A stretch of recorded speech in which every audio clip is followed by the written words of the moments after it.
Hey there, welcome to my channel. I'm Dr. Perkins, a board certified OBGYN, and today we are talking about, can you get a yeast infection in your mouth?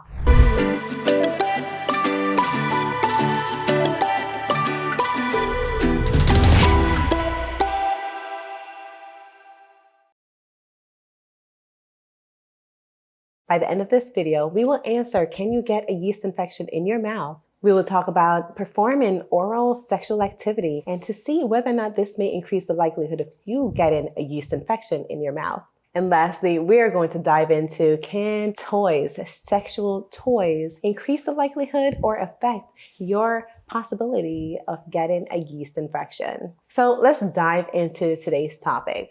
Can you get a yeast infection in your mouth? Well, simply put, yes. But it's not necessarily called a yeast infection in your mouth. In your mouth, if you were to have a fungal infection, which is exactly what a yeast infection is, that is called thrush. Yeast infection is more of a term that we use in the vagina, in the vulva, down below, okay? If we were to have a fungal infection in a male, on his penis, that is called balanitis. And so these are all different terms of a fungal infection that is present in certain areas of the body. Going forward in this video, I'll refer to fungal infections in the mouth as thrush and fungal infections in the vagina as a yeast infection and fungal infections on a male's genital system as a balanitis. All right, so now that we've set the tone here, let's talk about yeast infections. Yeast infections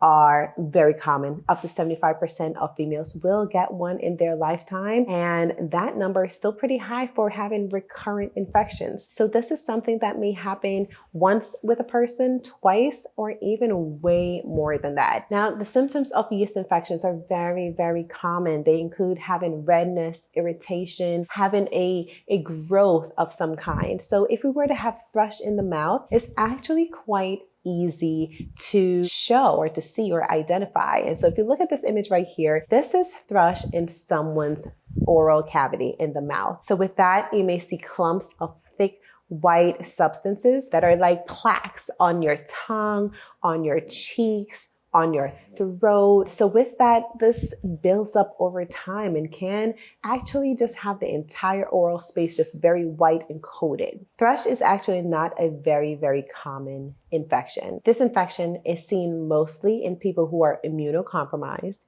meaning that your immune system has been weakened by a disease of some kind or medications that you may be taking, like long-term use of steroids, or in people who are like babies and young children who their immune system has just not been developed well enough yet to protect them from simple fungal infections like these. They may be more prone to getting them. However, if it happens, it happens, and the treatment is quite simple. In fact, your doctor may give you an antibiotic that can be used in the mouth, and this will clear up your infection in 7 to 10 days. And knowing that thrush is not that common, especially if you're a young and healthy person, the question is always there that if I'm having a yeast infection vaginally, that is very common and most females will have one, is it possible for me to transmit that yeast infection to my partner during oral sex? Or if my partner has a thrush for some reason, can I get that from my partner? And so we're going to dive into that now. Approximately 15% of males may get a yeast infection from having sex with a female with a yeast infection.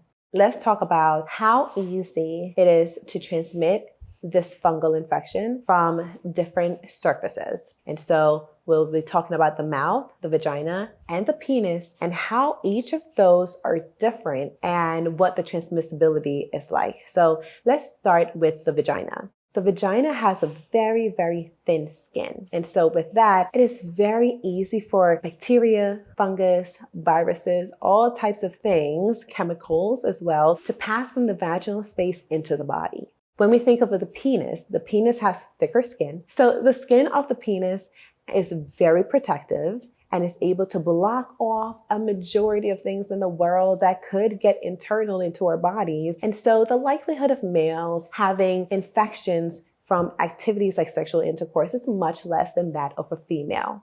When we think of the mouth, The mouth also has very, very thin skin. That skin is very similar to that of the vagina. And so because of that, it is very easy for things to pass and to be absorbed into the body. Hence why sometimes we will give you treatments in the mouth with pills that dissolve under our tongues or in our cheeks, because we know that it is very easy for things to pass through the mouth into the body. Now, when we think of sexual activity, where we may engage in sexual intercourse orally, vaginally, or even anally, we didn't talk about that, but it is also important for us to consider as we talk about sexual activity, because in the anal area, we can also transmit things very easily to our internal system and cause infections and problems. How does that look in the presence of females are so much more likely to have yeast infections? Yeast infections may affect 15% of males with sexual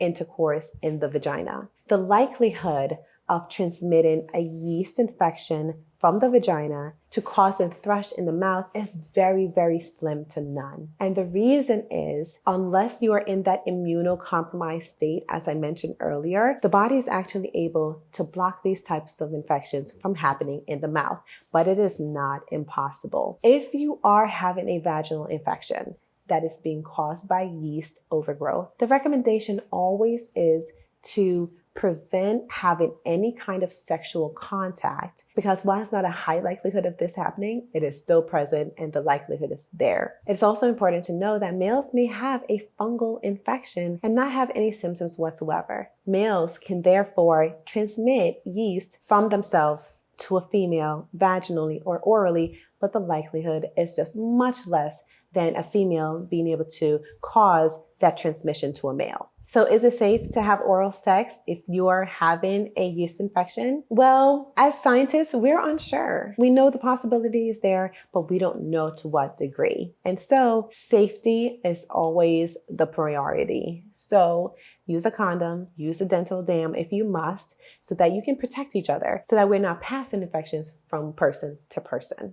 If you do have thrush and your concern is, well, can I pass this infection on to another person? Again, the possibility is present, but we're still not 100% sure of this. And so if that's the case, I would always recommend that you refrain from sexual intercourse, complete your treatment, and then after you know that this infection is completely cleared, then engage in any type of sexual activity. Can sex toys transmit yeast infections? Yes.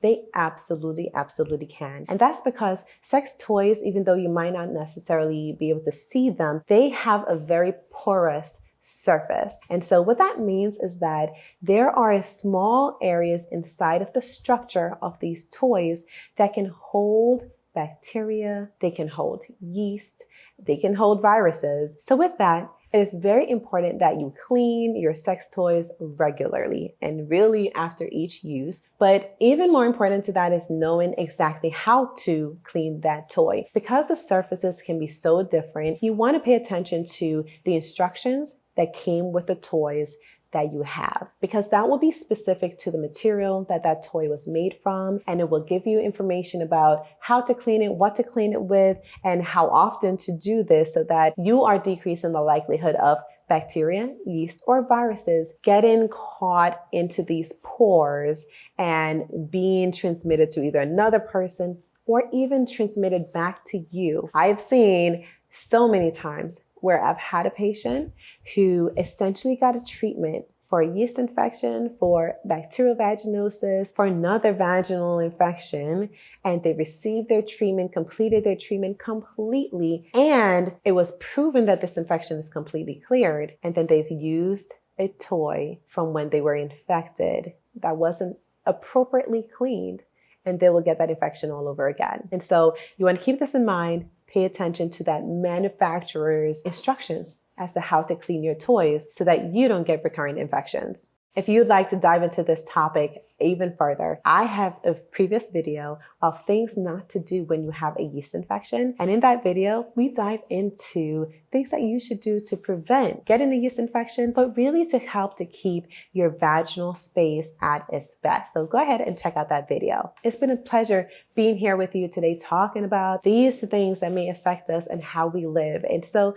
with that, if you've not been to my website, go ahead and click that link below and join us in more conversations about what you can do to help your body be its best. I'm Dr. Perkins, a board certified OBGYN, and it's my pleasure to talk to you about these things. Remember, like and subscribe below, leave a comment because I would love to hear from you and know what you've been experiencing.